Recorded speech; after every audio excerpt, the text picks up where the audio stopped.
Boa tarde, amigos e amigas. No programa de hoje, continuaremos aprofundando as nossas reinvenções. Desde o início dessas lives, em junho, a gente tem reinventado novas formas de dar aula no ensino remoto, mediado por tecnologia, que não é a EAD tradicional que a gente ia fazer. A SEDUC reinventou formas de chegar nos alunos, de chegar nas escolas, seja com centro de mídias, seja os outros mecanismos que tem usado. Os professores se reinventaram na forma de dar aula, na forma de usar os equipamentos que têm, superando todas as dificuldades, a gente já falou muito disso. Não vamos falar hoje, a gente está pensando junto formas de reinventar essa nova escola, que vai ter novas regras de higiene, de distanciamento social, de recreio controlado, enfim. A gente tem falado de tudo isso, é essencial, é importante, continuaremos falando sempre, mas hoje eu quero aproveitar a presença de uma pessoa muito especial neste programa para aprofundar um pouco mais aquilo que é a educação propriamente dita, porque higiene, ensino remoto, telemedicina, essas coisas dizem respeito a todas as áreas da vida humana. Mas aquilo que é essencialmente educacional, no ensino, aprendizagem, o futuro dos nossos egressos, eu quero aproveitar a presença da nossa convidada de hoje, que é a Cláudia Costin, para entrar bastante nesse assunto. E por que eu quero aproveitar a presença dela? Porque eu acho que poucas pessoas têm a trajetória profissional e de vida dela, poucas pessoas estiveram em tantos lugares, circulam tanto pelo mundo, participa de comissões internacionais pioneiras, então muitas das ideias que ela conversa com a gente são ideias pioneiras que só depois começam de fato a ser debatidas aqui. Para quem não conhece a Cláudia Costin, que é difícil, eu acho que todo mundo conhece, mas nem todo mundo sabe, que ela foi ministra do governo Fernando Henrique, de administração, ela foi secretária estadual de cultura em São Paulo, com o governo Geraldo Alckmin, ela foi secretária municipal de educação no Rio de Janeiro, onde fez um trabalho completamente marcante, transformador.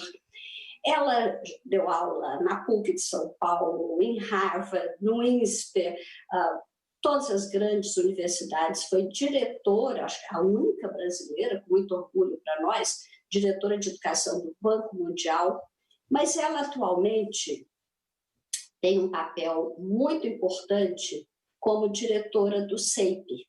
O CEIP é o Centro de Excelência e Inovação em Políticas Educacionais da GV do Rio de Janeiro. E é desse lugar, ela, CEIP, que talvez eu queira conversar mais com ela, porque antes da pandemia, desde que ela criou o CEIP, ela já está falando de excelência, de inovação na educação. Agora está todo mundo falando na inovação, mas ela já está falando disso há mais tempo. A Cláudia faz mentoria, coaching, acompanhamento, aconselhamento para vários secretários municipais, estaduais, então ela está acompanhando tudo que está acontecendo no Brasil. E dessa sua atual posição, Cláudia, de quem fala de inovação, quem vive inovação, é que eu queria, né, que você se dirigisse a nós nesse momento. O que você diria para os professores da rede estadual de São Paulo neste momento que nós estamos vivendo? Com você, Cláudia. Muito obrigada, Raquel, e boa tarde a quem nos ouve aqui hoje. Eu tenho muitas coisas a dizer, mas também muitas coisas a aprender com vocês, professores, que estão na linha de frente. A imprensa gosta muito de falar da linha de frente do pessoal da saúde, e, de fato, o pessoal da saúde está na linha de frente, enfrentando esse novo coronavírus. Mas, como eu gostei muito do nome do programa, da reinvenção, mas um número enorme de professores, e o estado de São Paulo não é uma exceção, muito ao contrário, está se reinventando na linha de frente para garantir aprendizagem a todas as crianças e jovens no estado de São Paulo e em várias partes do Brasil, em condições extremamente desafiadoras. Se não fosse desafiador, não precisava de professor, porque professor já lida com desafios no seu cotidiano. Então, embora seja uma reinvenção, porque o professor está acostumado a dar aulas na escola e não garantir aprendizagem emergencial remota, mas é uma reinvenção com base numa experiência de vida acumulada que muitos de vocês têm ao enfrentar desafios no dia a dia.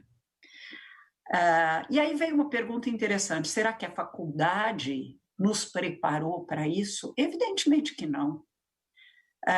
Especialmente se a gente considerar, e aí eu aproveito para falar com aqueles dentre vocês que começaram na educação pela porta do magistério. Eu conheci bem o magistério, comecei minha vida profissional como professora, isso não estava no currículo lido pela professora Raquel, mas é assim que eu comecei.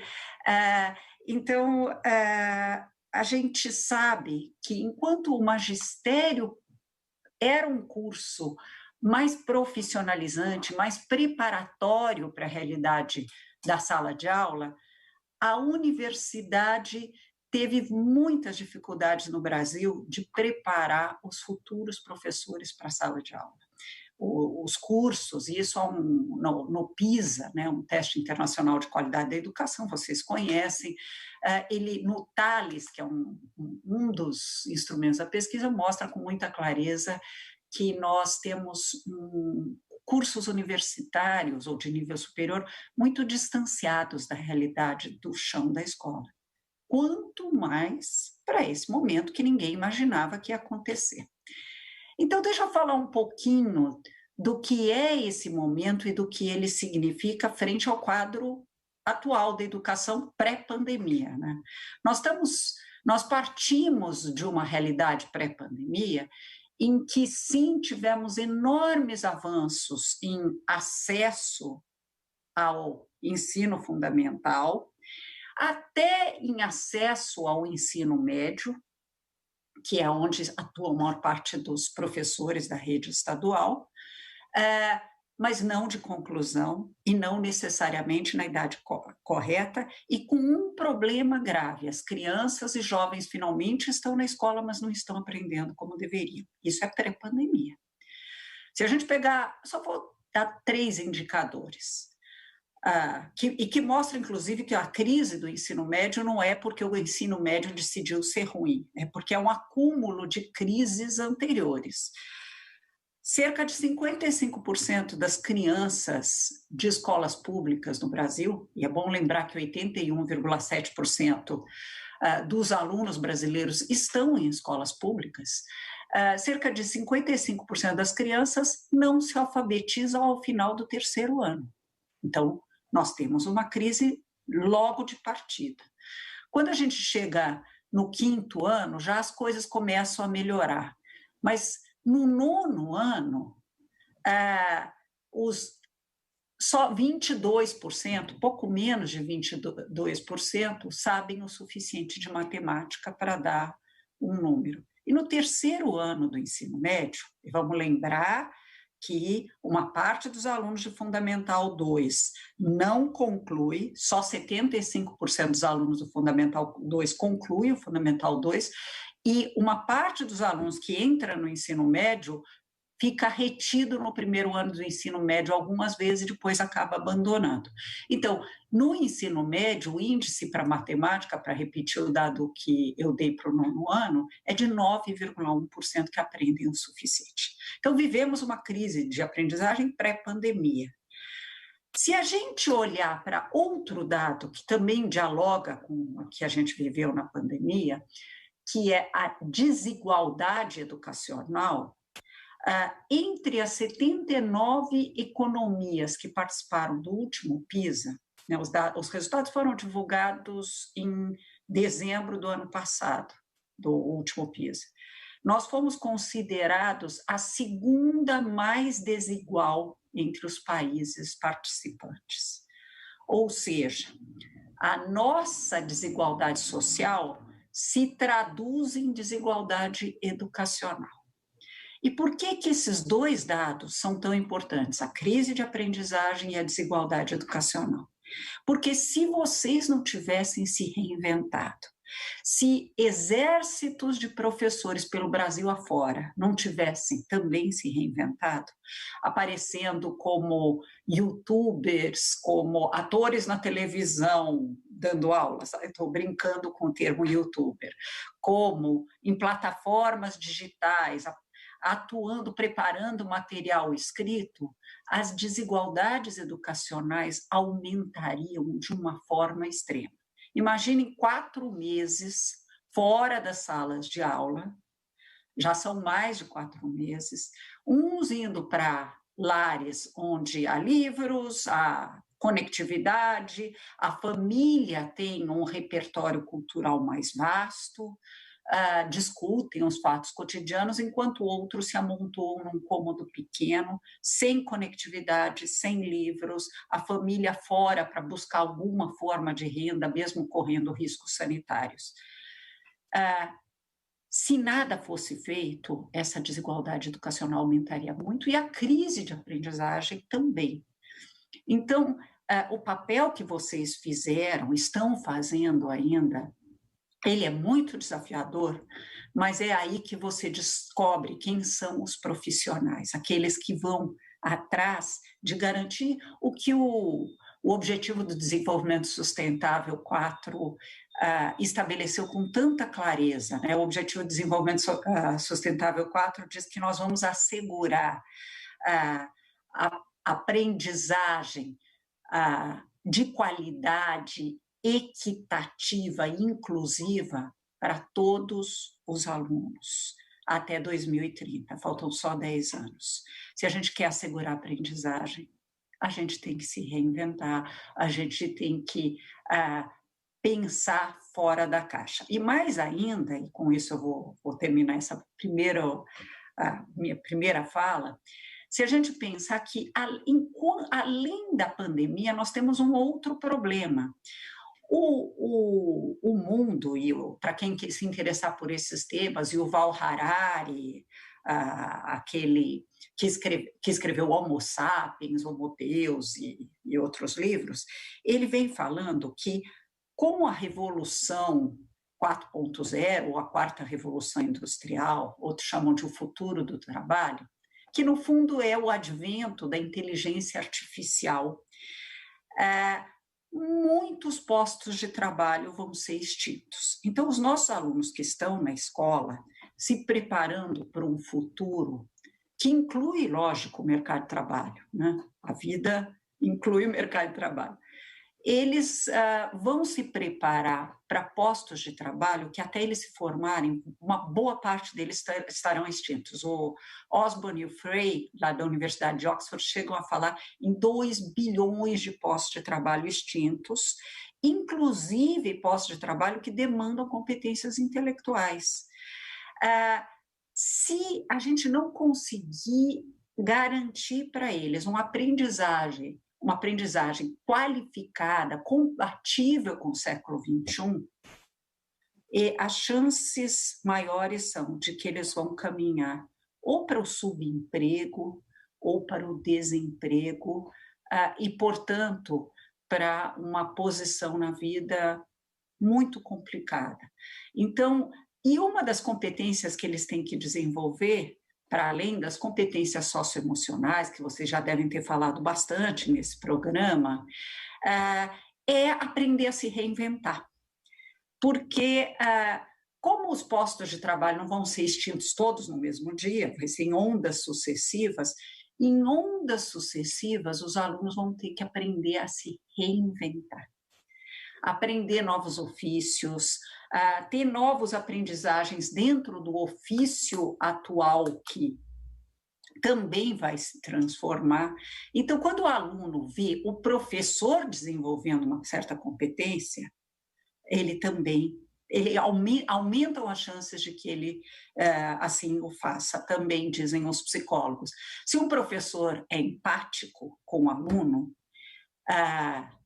ou para dizer numa linguagem mais chula, não faz bullying com o aluno, e todos nós conhecemos ou tivemos na nossa trajetória algum professor que fez bullying com a gente ou com algum colega, o aluno não vai fazer bullying, aprende a ser empático.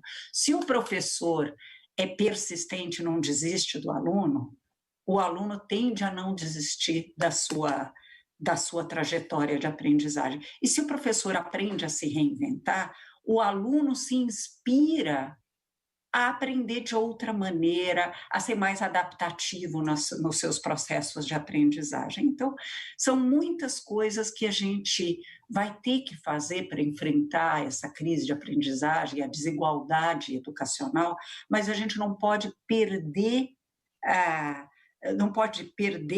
o foco nessas duas questões, porque são elas que vão fazer a gente sair da crise melhores como país, não só como rede ou como Estado, mas como país. Então, eu queria só introduzir essa pequena reflexão.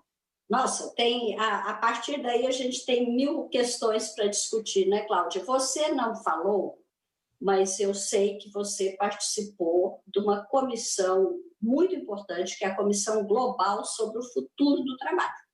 Eu sei que durante 18 meses vocês trabalharam sobre isso. Você era a única especialista em educação neste grupo internacional. E muito do que você já nos falou, eu acredito que tem influência desse trabalho desenvolvido por essa comissão. Mas eu queria aprofundar um pouco mais, porque todos os professores que estão nos acompanhando têm, como eu, como você, a preocupação de o que o meu aluno vai encontrar depois que terminar o ensino médio e for para o mundo do trabalho. O que espera? Como que eu posso prepará-lo? Você já falou muitas coisas, mas a gente está vivendo neste momento de pandemia uma situação em que menos dias letivos, vamos tentar cumprir as horas, vamos ter que enxugar o currículo de certa forma, vamos flexibilizar esse currículo, e não adianta mentir que vai ser diferente, porque não vai. Então, a gente está preocupado em selecionar o que é estruturante no processo de aprendizagem do aluno para oferecer a ele aquilo que é, de fato, isso. Porque tem outras coisas no currículo que a gente sabe que pode enxugar mesmo, que pode tirar. Como que a gente concilia inovação, excelência, nesse momento de enxugamento de currículo e o futuro que nos aguarda? E eu vou falar só mais uma coisinha a mais. O professor tinha muito medo da tecnologia. A gente achava que a tecnologia, se viesse, ia tirar o lugar do professor e ia acabar com o emprego de muita gente. Essa pandemia mostrou que não. Pelo contrário, a tecnologia ajuda, mas não é a salvação de nada. Quem realmente tem um papel preponderante é o professor. Então, na educação, isso já está mais ou menos consolidado. Na vida dos nossos alunos, que vão terminar o ensino médio, vão para o mercado de trabalho, com esses empregos sendo extintos, será que lá também o humano vai prevalecer sobre a máquina? Porque aqui a gente está chegando à conclusão que sim, no mundo dos nossos alunos no futuro. O que vai acontecer, Cláudia? Então, vamos lá. Você levantou 2 pontos que se relacionam, mas que merecem reflexões complementares, mas distintas. Esse esforço de revisitar o currículo para definir focos é muito importante nesse momento, e eu acho que o Brasil inteiro está fazendo isso. Eu tenho conversado, como você falou no começo da minha apresentação, sou mentora de 50 secretários municipais e 3 estaduais de educação, de 2 prefeitos, tentando discutir o que fazer nesse momento, seja para garantir a aprendizagem remota, que vamos ser honestos, né? Ninguém estava preparado para isso, ninguém tinha plano de contingência para o que aconteceu, até porque é a primeira vez na humanidade que isso acontece dessa forma. Mas nós todos estamos aprendendo ao fazer, né? Os americanos têm uma expressão que eu gosto, que é learning by doing, aprender fazendo, e nós estamos aprendendo fazendo, e temos que parar de ser perfeccionistas. Eu costumava ser uma pessoa muito perfeccionista, e eu descobri que a gente, quando é perfeccionista demais, a gente perde a oportunidade de aprender com o erro, e o erro é um elemento super importante na aprendizagem. Mas vamos lá. Então, nessa revisitação do currículo para definir focos, a gente se detém numa questão interessante, que é, ao mesmo tempo em que é bom ter um currículo para a gente saber, até triar as coisas, esse currículo tem que ser flexível para lidar com situações como a que nós estamos vivendo. E a flexibilidade tem sido uma tendência nos países que têm bons sistemas educacionais, mesmo pré-pandemia, por meio de esforços como o que é chamado de aprendizagem baseada em projetos ou aprendizagem baseada em problemas. E aí eu fiquei pensando, Raquel, esses dias, que quando os alunos voltarem às aulas, eles tiveram uma vivência pré-aulas, durante a pandemia, inacreditável. Eles viveram um fato histórico. Todos nós vivemos, os alunos também. Eu tenho pai e mãe que viveram na Segunda Guerra na Europa, portanto, viveram a Segunda Guerra com tudo. A vivência da Segunda Guerra deu para eles uma narrativa super interessante e instigante para filhos e netos. Eu cresci ouvindo meus pais falarem da Segunda Guerra, de batalhas, de experiências.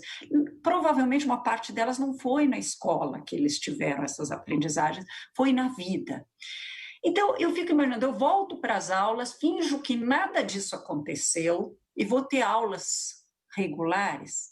Que tal usar a própria Covid-19 como uma experiência de aprendizagem que integra pontos do currículo? Então, fazer em todas as escolas em que isso seja possível, talvez a partir do 4º ano do ensino fundamental, um mega projeto sobre como você contaria a pandemia para os seus netos. Olhando, isso vai obrigar que eles aprendam a ler aquelas tabelas que saem no Jornal Nacional ou na CNN todos os dias sobre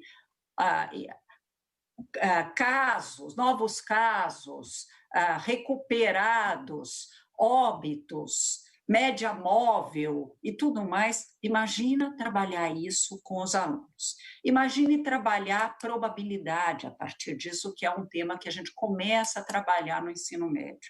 Imagine trabalhar geografia, como é que o vírus saiu de Wuhan, na China, atravessou, foi para a Europa, depois veio até o continente americano, como é que foi isso?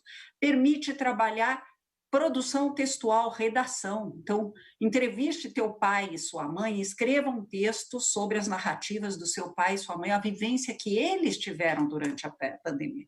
Tudo isso para dizer que você pode, sim, selecionar tópicos, mas pode pensar também em projetos transversais. E, com certeza, a Covid é um projeto transversal e que, creio eu, se conheço bem Enem, vai cair muito no Enem. O que é um vírus? Pegar em biologia, como é que esse ser que não é propriamente um ser vivo se conecta à célula, como é que... Dá para estudar a chamada gripe espanhola de 1918, como é que ela aconteceu, dá para enriquecer o repertório desses meninos, porque quando eles forem contar de verdade para os netos o que foi essa experiência, eles vão ter um repertório muito mais vasto. E a outra coisa que você falou é esse mundo, né, a partir da Comissão Global sobre o Futuro do Trabalho. De fato, foi um trabalho incrível, aprendi muito. A gente descobriu que, sim, o homem pode e deve dialogar com as máquinas no futuro. Então, ao contrário do que a gente imaginava no começo do século XXI, em que se falava, não, as tecnologias não vão ser importantes para o processo de aprendizagem, houve pesquisas dizendo isso, elas vão ser sim. O Uruguai, por exemplo, estava muito melhor que o Brasil não, na resposta educacional à Covid, não só porque é um país menor, menos complexo que o nosso, mas porque eles lá atrás desenvolveram o plano Ceibal. Eles não só deram computadores para todas as crianças e jovens, mas definiram bem como trabalhar isso e criaram um modelo de ensino híbrido que foi muito adequado para o momento que a gente vive. Mas tem uma outra coisa que vocês já começaram a trabalhar na rede, que é ensinar a programar, a codificar. O ser humano só vai sobrepujar a máquina se ele fizer duas coisas: desenvolver bem aquelas competências que os robôs, para usar um eufemismo, não sabem fazer. E a outra é aprender a programar a máquina, falar, entre aspas, com a máquina. Isso vai ser extremamente importante, e mesmo se linguagens de programação se superam, é um pouco como aprender língua estrangeira.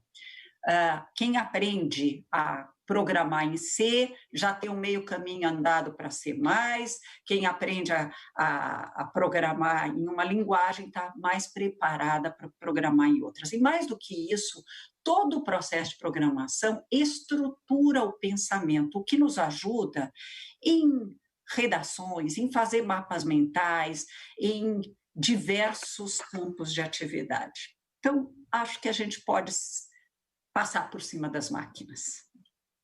Olha, eu também acredito nisso e acho que achei essa sua sugestão de fazer da Covid um evento de interação de saberes, de disciplinas, né, transversal, para aprofundar tudo aquilo que os alunos viveram, os professores viveram. Você atinge não só a questão de conteúdos mesmo, de geografia, de matemática, de estatística, de o que for, de língua portuguesa, mas você também coloca para fora, você faz um extravasamento de emoções, que são extremamente importantes, esses extravasamentos. A gente está vendo que uma coisa comum entre os jovens é essa angústia de estar preso em casa. Está sendo muito difícil para todo mundo. Aliás, eu li um artigo ontem assustador, comparando algumas reações de jovens a estudos de biólogos que estudaram animais em cativeiro.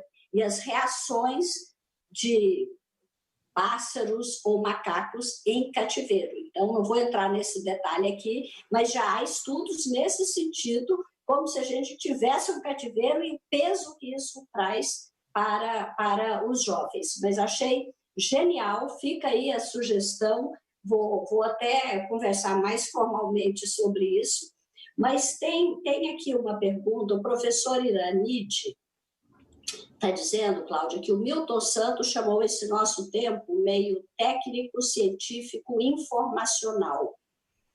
A professora Sandra está preocupada porque ela acha que o futuro do trabalho é desigual.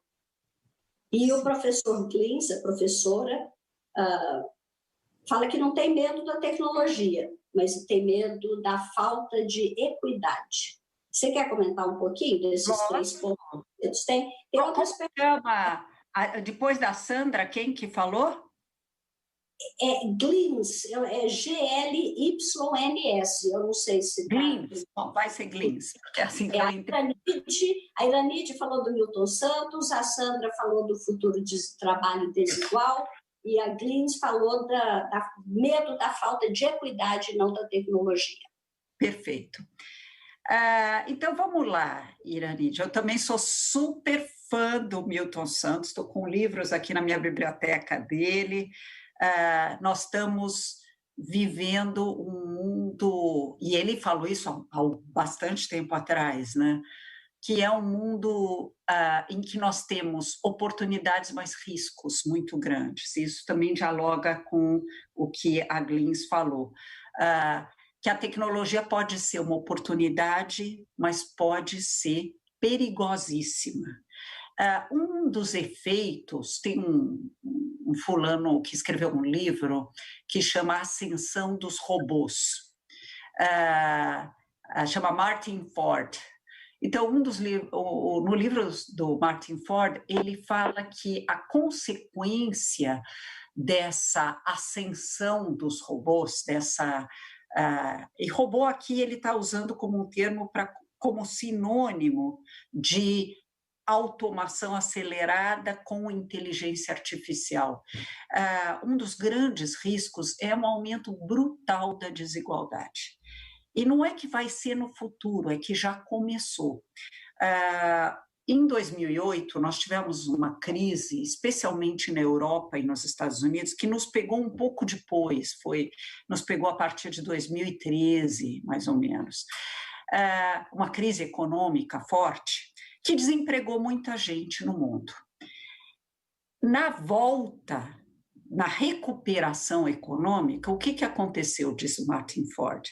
Boa parte desses postos de trabalho que foram desconstruídos ou eliminados durante a crise, na recuperação econômica, não voltaram a se estabelecer. Eles foram substituídos por máquinas. Por que eu estou falando isso? Para vocês morrerem de medo? Óbvio que não. Eu sou uma pessoa, infelizmente, eu tenho o viés de ser otimista quase sempre. É porque nós vamos ter que preparar as pessoas para outras competências. Boas notícias. Desenvolver empatia é importante para o futuro, porque as profissões ligadas ao cuidado, como médico, enfermeiro, e até ser professor, que não é só educação stricto sensu, mas é cuidado também, é contato humano também, vão se manter importantes. A empatia é uma competência central para o século XXI. Então, tem razão a Sandra que o futuro do trabalho vai trazer uma brutal desigualdade se não houver boas políticas públicas, tanto de educação para formar pessoas que são mais capazes de resolução colaborativa de problemas, os robôs não sabem fazer isso, que são mais capazes de empatia, de persistência, de resiliência. Caiu, eu me levanto de novo, eu sei enfrentar adversidades, eu sei me reinventar. Essas coisas vão ser importantes para o século XXI.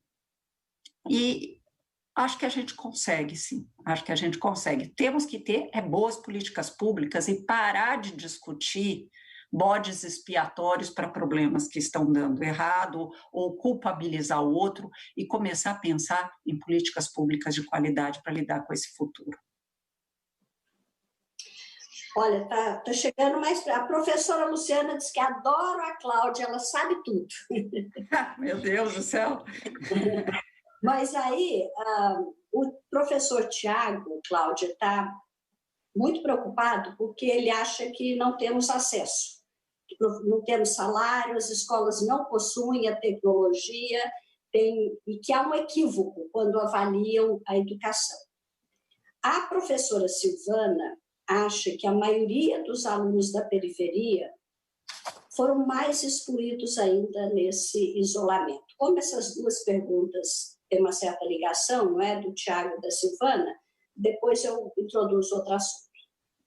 Tá bom. Eu queria falar, especialmente com o Tiago, sobre processos de transformação, porque em políticas públicas, saber que as condições são precárias é uma questão. A nossa discussão é como é que eu transformo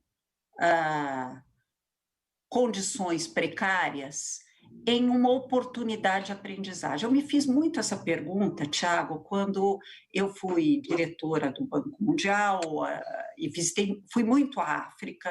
Eu morei também na África nos anos 80, em Angola e em Cabo Verde. E aí você vê as nossas escolas, elas têm suas grandes dificuldades, mas perto das escolas que eu vi na África, nossas condições são bem melhores, né? E você encontrava nesses países professores, sim, com muitas dificuldades, mas alguns deles extraordinários, né? Eu vi, por exemplo, uma coisa que seria impensável no Brasil, sala de aula com 60 alunos de Fundamental 2. Evidentemente que a aula não era uma coisa inacreditável, de boa, de qualidade dentro do que a gente é capaz de fazer. Mas aquele professor fazia o melhor que ele podia nas condições que ele tinha. Mas a tua pergunta, naturalmente, não é o que o professor pode fazer, mas sim o que a política pública pode fazer. E a política pública tem que passar por um processo de transformação de escolas que têm condições mais precárias para condições melhores. Você fala também do salário, e eu acho que é fundamental, e por isso que eu lutei tanto pelo Fundeb, que as condições de trabalho dos nossos professores melhorem. Uma das coisas que me chama muita atenção, quando você compara o país com outros países, e aí eu estou comparando com o OCDE, é que sim, a gente gasta um percentual mais alto do PIB em educação, mas o nosso gasto por aluno de educação básica é bem inferior, chega a ser mais ou menos a metade do que eles gastam com os alunos. E parte disso se explica, uma parte importante, pelo fato de que eles pagam melhor os professores. Agora, como é que você constrói um processo que recupera o salário do professor e coloca num patamar defensável? Acho que de duas maneiras. Uma é você parar de contratar para contratos fragmentados. Essa ideia de que um professor dá 16 horas numa rede, 16 horas na outra, de noite numa outra. Os professores têm que ser contratados, creio eu, e eu tenho independência para falar isso aqui, para trabalharem numa única escola, de preferência, 40 horas, como qualquer outro profissional de nível superior, com tempo para preparação de aulas, especialmente para planejamento colaborativo com seus pares, para fazer como na China, eu em Xangai vi professores assistindo aulas uns dos outros para aprender junto, para pensar junto, que eu achei uma coisa muito interessante. E sobre a tecnologia nas escolas, eu também concordo com você, Tiago. Nós temos que colocar como prioridade nacional todas as escolas estarem conectadas em banda larga de alta velocidade. Quiçá, até como a Malásia, de fazer que até as residências estejam conectadas. Nós vivemos, Raquel lembra disso, a gente viveu a universalização do acesso ao telefone na década de 90. Não, o telefone era bem de luxo, né? Você ia na casa do vizinho que tinha telefone. Mas agora temos que pensar a universalização do acesso à internet de banda larga. Não é só por causa da educação, é por conta da telemedicina, de outras coisas. Com relação eu esqueci o nome dela, mas não se ofenda, por favor. A que falou dos alunos de periferia. Silvana. Teovana? Silvana. Teovana. É isso mesmo, a gente tem que desenvolver, Teovana, uma certa ação afirmativa em benefício dos alunos de periferia. Se eles têm mais recursos, são de famílias em situação de vulnerabilidade maior, a gente tem que fazer o que a Inglaterra fez, por exemplo, de dar mais recursos para as escolas que precisam mais do efeito escola, ou seja, pagar melhor professor que vai dar aula em escolas em condições piores. E não é que é impossível de fazer, não. A gente fez isso no Rio de Janeiro. Você, se não tem dinheiro para dar um computador, ter um computador por aluno na escola, nessas escolas você prioriza. Se não tem dinheiro para montar laboratórios em ordem para todas as escolas, essas escolas serem prioritárias. Eu concordo com você, a gente tem que ter um olhar diferenciado para esses alunos. Talvez eu até queira falar isso depois, mas eu queria... O próprio Tiago, que fez a pergunta anterior, ele complementou depois. Cláudia, acho que você nem precisa responder, mas eu queria agradecer, né, o Tiago. Ele disse que ele trabalhou com Google Earth no ano passado, mas na escola, os 25 computadores não funcionavam. Na diretoria não havia pessoal e peças de reposição. Por fim, ele arranjou 12 computadores, eu mesma, e ele está dizendo isso, e eu concordo com ele, eu tenho certeza que a Cláudia também, para mostrar que nós, professores da rede estadual de ensino, estamos reinventando a educação, muitas vezes sucateada. E é isso, não é? Perfeito. Agora, tem mais... Espera aí, deixa eu selecionar. O Oswaldo está dizendo que a principal meta da educação é criar homens que sejam capazes de fazer coisas novas, não simplesmente repetir o que outras gerações já fizeram. Homens que sejam criadores, inventores, descobridores. A segunda meta da educação, segundo ele, é formar mentes que estejam em condições de criticar, verificar e não aceitar tudo que a elas se propõe. A Sandra está dizendo, e acho que eu vou jogar porque a gente está... De repente começa a chegar muita pergunta e o tempo começa a acabar, ficar curto. A gente acha que 1 hora é muito tempo, não é. Então, a Sandra está dizendo que é real, mais de 50 alunos no ensino médio não sobra espaço nem para os professores. A professora Luciana está dando os parabéns, é isso mesmo, contratação por tempo integral, concordo completamente também. A professora Maria está dizendo que gosto de assistir aula dos meus colegas, aprendo muito com eles, isso é muito importante. A professora Giovana está dizendo que melhorar todos os campos da educação, boas colocações, políticas públicas, concordo com as suas colocações, mas como implementar isso? Eu vou passar a palavra para você, Cláudia, mas eu queria aproveitar uma coisa que você falou do Fundeb e né, da questão da banda larga.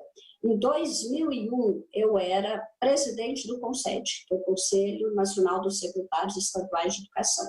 Eu fui a pessoa da área da educação que acompanhou o governo, como você falou da privatização das comunicações, eu me lembrei exatamente desse período. Foi criado uma coisa chamada FUST, que é o Fundo de Universalização do Serviço de Telecomunicações. Esse fundo foi criado, como eu participei de todas aquelas discussões, o objetivo primeiro do fundo era ter dinheiro para informatizar as escolas, era a grande prioridade. O Paulo Renato estava criando o Proinfo, que foi o primeiro programa de informatização, e o FUST foi criado para isso. Todos esses anos depois, o FUST hoje tem 32 bilhões, trilhões não sei, acumulados, parados, nunca foram utilizados. O próprio Fundeb, nesse novo momento que a gente espera será aprovado no Senado também, aumenta os recursos e reserva um percentual de 15% para investimento em capital. Eu até fiquei com o pé atrás quando eu vi essa coisa de capital, mas eu acho que é a grande oportunidade que a gente tem de criar a infraestrutura tecnológica, não só tecnológica, mas eu acho que água encanada, a questão sanitária, quer dizer, o que essa pandemia escancarou é que tem escola que não tem água, que não tem banheiro que presta, e problemas, às vezes, até de eletricidade. Então, água, eletricidade e banda larga passam a ser condições que eu acho que são direito humano, é direito humano que tem que ser considerado. Então, a gente tem que caminhar nessa linha. Mas eu falei demais, você lembra as perguntas que eu li? Lembro, eu anotei. Nessa idade, se eu não anotar, eu me perco depois. Eu também. Bom, primeira coisa, Oswaldo, como eu gostei da tua formulação, né? Muito bom. Eu até me lembrei de uma reflexão que eu fiz um dia, que a escola tem um desafio enorme em fazer o seguinte, quando você falou que a nossa meta é criar, formar homens que criem coisas novas. E aí me ocorreu o seguinte, que o papel da educação é você, por um lado, transferir todos os conhecimentos e reflexões das gerações anteriores, mas formar, ao mesmo tempo, seres humanos disruptivos. Então, eu passo o que a gente aprendeu, né? Então, eu posso falar isso, eu já tenho tenho 64 anos, a gente passa o que a gente aprendeu, o que a humanidade produziu, e, ao mesmo tempo, tem que preparar esse novo ser humano, esse novo adulto, futuro adulto, para ser disruptivo, para romper com algumas das conclusões que nós chegamos, pesquisando mais, aprendendo mais. Muito boa a sua definição. E também a ideia de que eu tenho que desenvolver mentes capazes de criticar. Por quê? Porque os robôs não sabem criticar, eles só sabem comparar com um padrão e ver se está certo ou errado operacionalmente. E o pensamento crítico, o pensamento sistêmico, são duas coisas que os sistemas educacionais melhores têm promovido pensando no futuro do trabalho. A Sandra falou das salas de aula com mais de 50 alunos. De fato, não é o recomendável. Mesmo assim, há formas de ensinar se a nossa realidade é essa. E até isso dialoga com um ponto do Tiago. O Tiago fez uma coisa que eu gostei muito.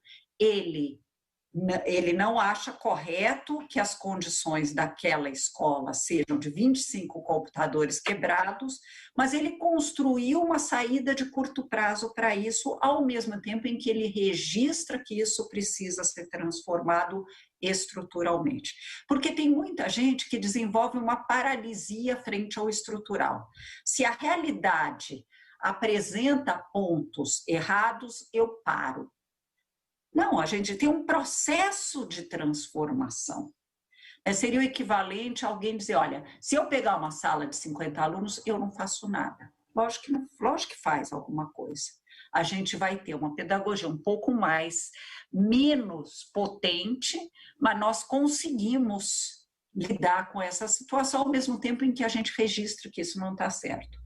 A Luciana, eu também acho que... Aliás, eu queria falar que não é só salário a trabalhar numa única escola em tempo integral. Eu acho que a gente deveria progressivamente caminhar para uma coisa que a professora Raquel Teixeira propôs num projeto de lei, que era, vamos ter aulas 7 horas por dia, em turno único, nas escolas.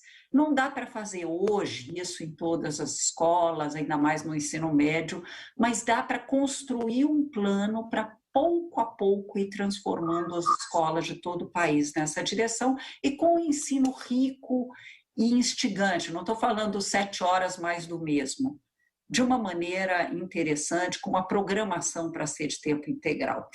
A Marília, essa questão de assistir aula de colegas, eu acho que vale para duas coisas. Primeiro, tem uma matemática americana, professora de matemática nos Estados Unidos, que é a Deborah Ball, que fala que quando um aluno, um futuro professor, assiste à aula de um professor, ele se forma mais do que milhares de horas de aula na faculdade que forma professor de matemática, porque ela é professora de matemática na Universidade de Michigan e é professora numa escola pública.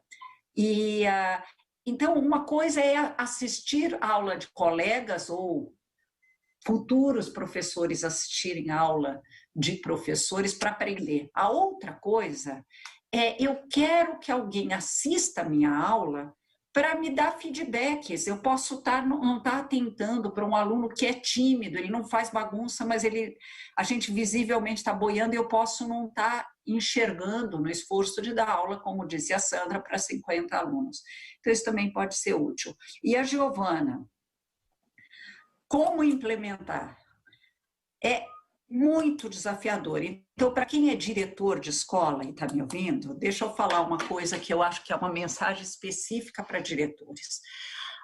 O Michael Fullan, que é um pensador das reformas educacionais canadense, ele diz que o diretor tem o papel de criar uma cultura de colaboração entre os professores.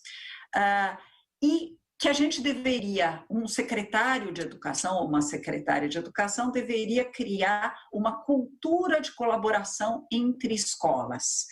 Como é que a gente implementa transformações?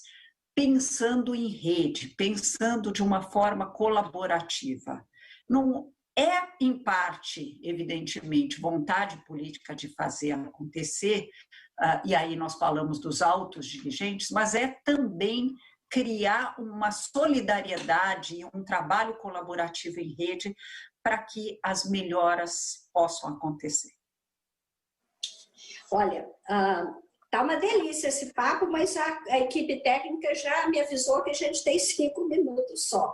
Eu vou passar para você já fazer suas considerações finais, mas se der tempo, algum comentário, né, sobre... Primeiro, eu quero agradecer ao professor José Francisco, parabéns, excelente pauta. A professora Priscila Cláudia Costin, parabéns, você é excelente.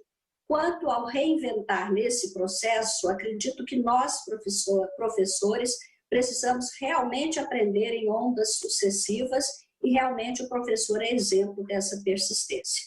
O professor Alex está agradecendo, são ótimos esclarecimentos. A professora Beatriz está fazendo uma sugestão que aí eu que vou querer discutir com ela depois, não hoje necessariamente, mas eu estou aqui toda semana, que é voltar a ter o magistério seria uma das soluções. A professora Emma está dizendo que a escola de tempo integral pode gerar muitos professores desempregados, como resolver isso. A professora Beatriz, por um bom tempo não havia verba para manutenção dos PCs, impressoras e afins. O professor José diz que é direito universal das crianças. Tudo isso você tem 2 minutos para responder. Então, deixa eu falar uma coisa muito rápida. Primeiro, quem não conseguiu fazer perguntas, eu respondo, ou não sentiu respondido, pelo que eu tentei falar aqui, eu todo dia respondo dúvidas de alunos no Twitter. Então, meu Twitter aí o pessoal já tem, já deve ter dado, é @CláudiaCostin, e eu escrevo só sobre educação, ciência e tecnologia e cultura, então fica aí uma dica e uma possibilidade de contato, de vínculo. Com relação à questão da valorização do professor, eu queria fazer, que dialoga um pouco com o que o Alex falou.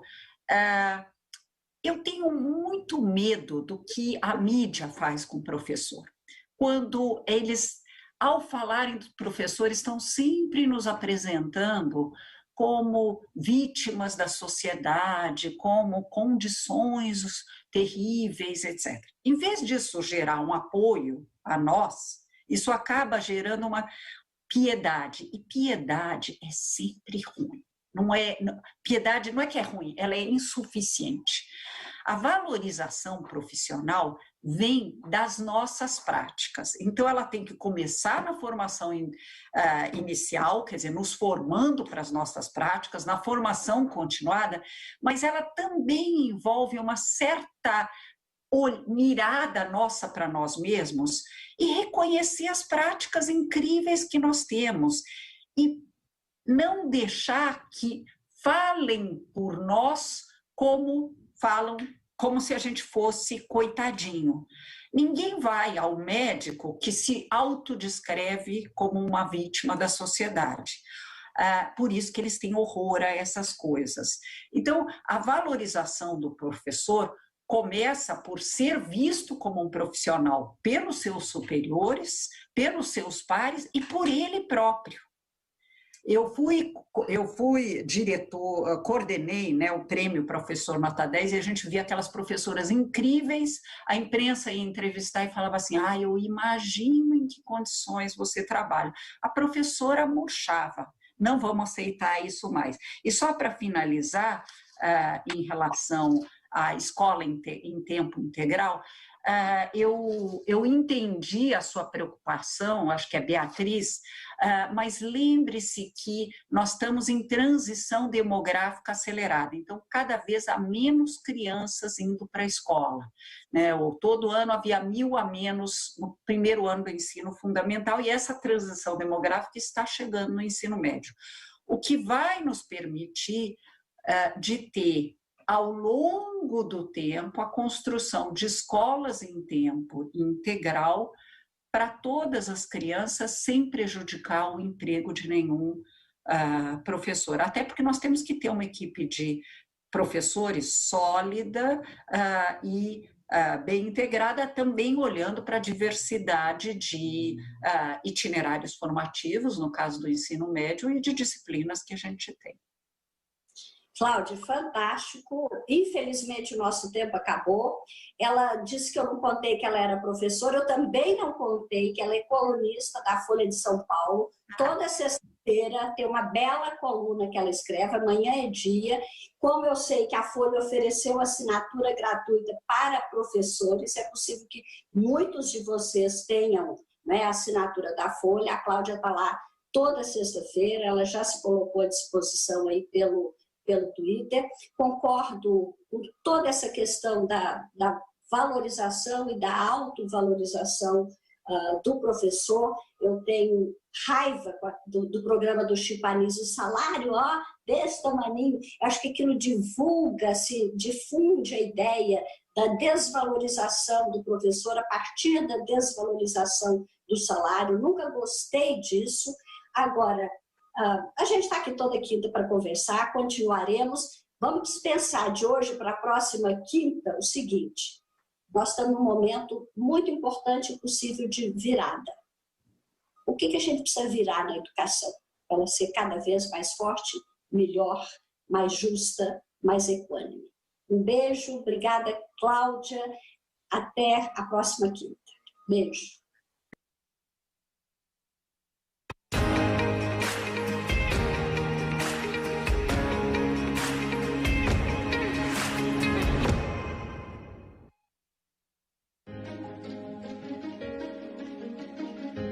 A escola pode estar distante, mas as aulas não.